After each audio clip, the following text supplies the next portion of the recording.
I welcome you all to the test. There is a cage fighting event, and every single one of you has been paired against a professional fighter. You will fight in the cage on national television, and it's a real fight.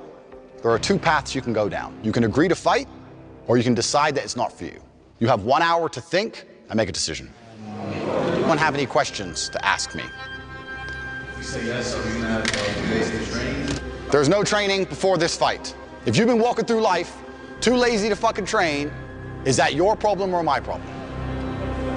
What happens to the people who said no? They're doing something slightly different, describing the reasons they didn't do it, how that affects their life as a whole, whether they're gonna make any changes in the future to be more ready for opportunities. That's where honor comes from, right? From victory. Why did you say no? I have been in the ring before, but just sparring. But I was like, fuck, professionals and Russians, like they guys are serious. I was just too scared. So then afterwards, I felt bad about myself and I was angry at myself because I came here to be tested. But I think the bottom of his message is a very, very positive one. Because if I'm not tough on myself, nobody else will be. Nobody really cares about me if I don't care about me, right? That's what I learned from Andrew Tate. If I'm not hard on myself, then nobody else will be. If you went through your life without training, is that your problem or is that my problem? Pretty fucking solid if you ask me. This applies to women as well. And I know that like they like to say like, oh, most women have it easier than men. Most women live life on easy mode. And even if that is true, reality of it is though, like a lot of those women are miserable. And like you can only live on easy mode for so long. So I mean like at some point, whether it's a man or whether it's a woman, you really gotta have a conversation with yourself and do some self-reflection and just be the best version of yourself to have like a fulfilling purpose life, you know? Because once again, if you're not haunting yourself, then who will be, you know? The liberal news media to come. They can all come. Just because I'm wearing a gun, I'm violent. Is that how it is? Just because I got knives all over the table and I'm a kickboxing world champion, I'm violent. If you are wearing a gun and you have knives, that does make you a little bit violent. It makes, no it doesn't. No it doesn't. Makes me security aware. I don't want to sing a song. I agree with this. I mean, just because like somebody owns weapons, that doesn't mean they're a violent or bad person. That just means like they're just looking out for their safety. I mean, the same with the first clip.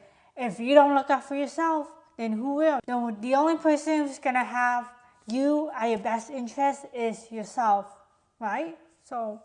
Women are correct, men are liars. Women wear makeup because men fall in love with what they see, and men lie because women fall in love with what they hear. Facts. I always park in disabled bays. I'm not a bad person, but I'm a quick person. Most people are slow and stupid. I'm fast. There was no people in wheelchairs trying to use this space in those 45 seconds it took me to buy this, so no one loses. But last time I took one of these spaces, someone goes, "Excuse me, are you disabled?" And I replied, "I am actually."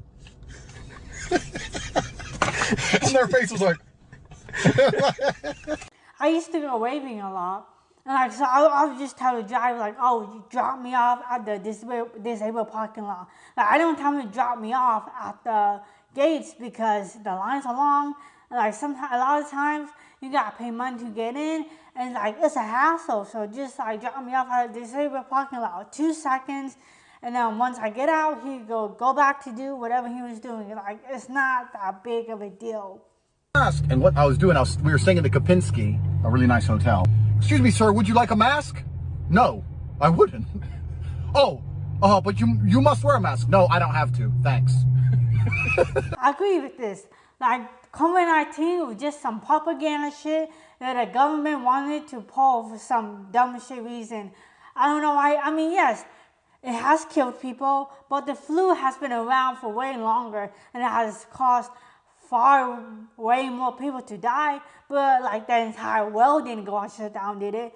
People weren't forced to quit their jobs, and businesses weren't forced to shut down. And like, isn't that a little bit weird?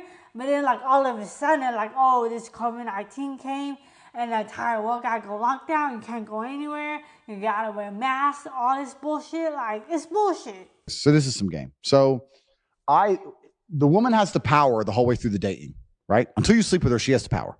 because she's in charge, because she's the prize, you want her. A lot of men say I'm the prize, but most of those motherfuckers say that dumb shit ain't the prize for nothing. They're nerds, right? So she has the power. She's the gatekeeper. The first time that power dynamic changes is after you sleep together. Because now, if she doesn't keep you in a relationship, she's just a one-night stand or a hoe. Sure. You first sleep with her. Most men first sleep with a chick, and they continue to chase her, and they throw away their power. They get power, and it never crosses their mind. They throw it away. She stays in charge. What I have learned in my experience is, if you're dating a girl that she's in charge and you sleep together on the first night, and after you sleep together, don't ignore her. Don't be a dickhead, but just kind of reduce your attention by 65%. Just like cut it back down. I slept with you now, boo. How are you? Yeah, I'm good. You? Shorter replies, more delays, etc. Yes. And here's what you learn. A good woman will then up her game and try harder to keep you because she doesn't want to just go sleep with some other guy because she slept with a guy. It's a big deal for her. She has a pure heart. She'll try for you. If you cut your attention down on a bitch and she just goes, well, fuck it, I'll go fuck someone else, or I'll just go on a boat in Miami, next party, or she stops replying, then she did you a favor. She did you a favor too then. Yeah, so the easiest way to tell if a girl's good or not is after the first time you sleep with her to see her involvement in the relationship post that day. Most men never do this test on a bitch. They never do it. So this is why they keep getting stung by fucking girls who ain't worth shit. I can tell if a girl's worth something or not. That's a very easy, there's a few other things, but I'll give that one for free. It's a very easy way because a good woman ain't going to sleep with a guy and then just go, oh, he didn't text me very much. Fuck, I'll just go get a new dick. Those are the ones you want to avoid. And then it fucks with them too because they're like, wait, did he not like it? Like, well, that's a good woman will thing. try a little bit. Yeah. It's the first time they'll be the one chasing you if you do it right. And then you can tell if you have a good one. If they do chase you after that, you have a good one. If they don't chase you after that, you'll be glad you didn't keep her anyway. Fast. Okay. So pretty much what he is saying is he want to be chased. He want to feel like he's desired. He want to feel valued. He want to feel like he's worthy to the other girl or to the girl that he's potentially seeing. And that makes perfect sense because I do agree that most of the time it is the man chasing the woman. I mean, maybe that's just maybe because of the society or maybe because of the patriarchy or whatever it is. Like most of the time it is the man chasing the woman. So it does make sense, and he does have a valid point in saying like, oh, he wants to be chased too. And keep in mind also, like he does say like, as long as you do it right. So yeah, as long as you do it right and you're not being like a total douchebag, just completely ignoring her after you guys had sex, then yeah, there's nothing wrong with reducing your attention to see how much she wants you or to see if she wants you as much as you want her. And I'm certainly not the worst influence out here, Piers. You have Lil Nas twerking on the devil on music videos, which our children are digesting. You have drill artists singing about stabbing people to death in the middle of a knife crime epidemic. You have rabid psychopaths on whether the right or the left announcing violence on the other side. You have all these insanities in the world. And because I sit here and say, perhaps. Now you've laid it out and it offended you, I understand. Let's be real here. Cancel culture is stupid, at least in my opinion anyway. And I've seen like a lot of other like female streamers that have like admitted on camera like, oh yeah, like I stabbed my ex. Oh yeah, like I have actually hurt people. Like, and like the fact that they're not even getting as much attention or hate like Andrew Tate isn't that kind of weird? Like, huh? But like the fact that like females are getting away with this, like, what? Like, yeah, man, like, it doesn't really make sense. Like, it doesn't make sense, bro. Most often is people say, I said women bear some responsibility for getting raped, which is not what I said. What I said is that we're adults and we must all bear responsibility for the situations we find ourselves in. If a woman is walking her dog in the park and is raped, that's disgusting, and that's not her fault. What I was talking about was a particular scenario in which a woman will go out with a man, get drunk with a man, spend all night with a man, go to the man's house, continue to drink, have sex with the man, then years later decide that it was rape. My argument would be, if you don't want to have sex with a man, do not get drunk with him and do not go lay in his bed. That's my argument. I have daughters, and I would say, do not get drunk with men and lay in their bed if you don't want to have sex with them, ever. Don't do that, because you're going to give the man the impression. Now, I'm not saying the man can rape her. I'm not saying that. I'm saying that you're putting yourself in a position where rape is more likely to happen. If I decide to walk through the worst area of town with $1 million in cash, yeah, nobody should rob me. You're right. It's a crime to rob me. But am I making myself a robbery target? Am I making myself easy to rob? It would be irresponsible for me to do such a thing. I mean, he's not totally wrong, because a lot of these girls do put themselves in bad situations. It's like when you go walk in the woods and you see a bear. Obviously, you would expect the bear not to attack you, but then if you walk up to the bear because you wanted to pet the bear, like it was your personal pet, that's some accountability you need to take. Like, okay, yes, that was stupid of me to just walk up to the bear like it was my friend and then acting surprised that I got attacked or eaten.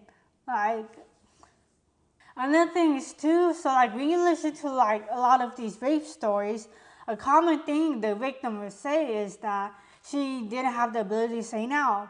Now, I'm not saying that she deserved, she didn't have the ability to say no, so she deserved to get raped. I'm not saying that. But what I am saying is two things could be true at the same time, which is if she knows she doesn't have a backbone, if she knows she's the type of person that could get peer pressured into do things easily, then she should make better choices for herself. For example, surrounding herself with better people, not going to crowded places, not going somewhere isolated, things like that. It's not that hard to make good choices for yourself. It's not. It's not. Making coffee. Making coffee, boom, you're a barista. You're a barista. Now, I'm gonna tell you how to get rich as a barista because I can think that fast off the top of my head. The problem with most people in the world today is not that they do a normal thing, it's that they do a normal thing and they don't try to be the best at it. So you can be a barista and you can just make coffees, or you can be a barista that makes the fancy coffees and can turn over all the cups and do like the tricks and all the garbage. We have a man who became a billionaire from salt. Yes. From salt. You can all put salt on, he did it the best. Bam. So the first thing you need to do is get very good at making coffees. That's the first thing you need to do. Be able to do it in a fancy way. Then you need to solicit attention. Well, if you can make coffees in a fancy way, and you can hire a videographer, you can then begin to make fancy coffees in a fancy way, and you can make it look good with a finalized product, and you can get a nice video made that's well cut with some fancy music. You can begin to put them on Instagram and solicit people to watch your Instagram page. Now you have attention. How do you then turn that attention into money after you began to show your fancy coffees? Well, you could, let's say, put together a course or an academy or write a book on the magic of coffee or the secrets of coffee. And you would put a mystery on it. Don't say, I'll teach you how to make coffee. No, say the secrets of coffee. And you'd have a link in your Instagram page, and it would be $9, and it would tell people the secrets how to make coffee, for example.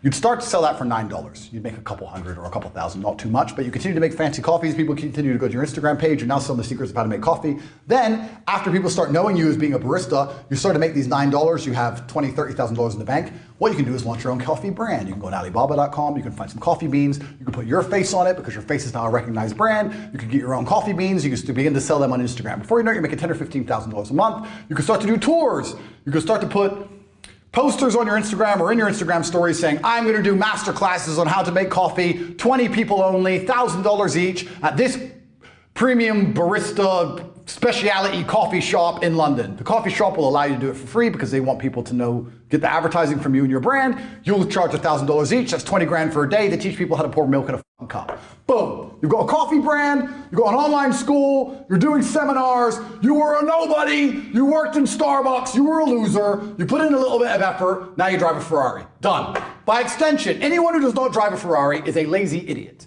It is that easy to get rich in the world today if you actually try. Again, another solid advice.